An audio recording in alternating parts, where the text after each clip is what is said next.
হুম, কিছু ওঠে নাই, শামুক উঠছে একটা। শামুকটা নেও, রান্না করে খাওয়ানি। হ্যাঁ, মজা নাকি?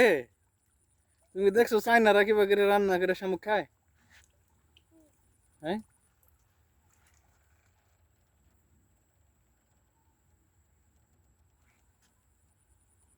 তাহলে তুমি কয়টা মাছ ধরছো দেখি?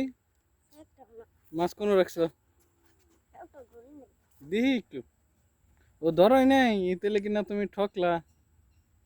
তোমার জাম্বুরে ওটা পারাইতেছো, ওটা তো খান যাবো না পরে। ওই তো ফুটবল খেলবা।